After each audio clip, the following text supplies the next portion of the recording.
Face à ces figures d'interrogation et d'inquiétude, l'artiste, c'est celui qui coupe dans le réel pour rassembler et donner à voir. Ça, c'est clair. Je trouve que ce dessin, qui date de 82, c'est très tôt, ce dessin ne peut pas être un dessin anecdotique. Ce n'est pas journalistique. C'est évidemment symbolique.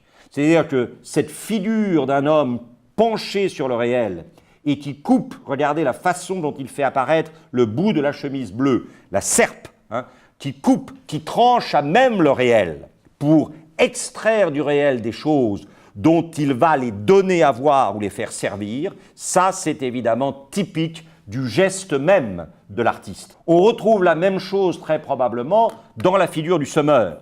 C'est-à-dire que si l'artiste est quelqu'un qui coupe et qui rassemble, condensation du moi, l'artiste est aussi quelqu'un qui répand sur l'espace vierge de la toile des couleurs et des lignes pour faire advenir l'image. Donc l'artiste est à la fois récolteur, cueilleur de réel et semeur. Et la figure du semeur est absolument capitale chez Van Gogh. Surtout quand elle sera associée pour lui à quelqu'un dont il découvre l'existence vers les années 83-84, qui est Jean-François Millet, dont il va tomber complètement amoureux, entre guillemets.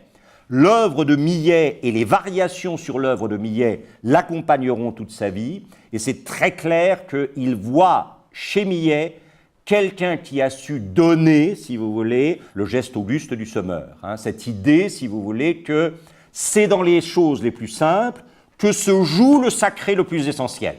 Et que les gens qui vont chercher le sacré dans le sacré ne savent pas ce que c'est que le sacré. Le sacré, où il est dans l'ordinaire le plus simple, où il n'est pas. C'est clair. Une chose n'est jamais vraiment elle-même que quand elle prend le risque de son contraire. Et donc le sacré n'est jamais véritablement lui-même que quand il se risque dans l'anecdotique absolue. Et c'est ça, effectivement, que Van Gogh va voir chez Millet, qu'il va comprendre chez Millet, et qu'il va reprendre inlassablement.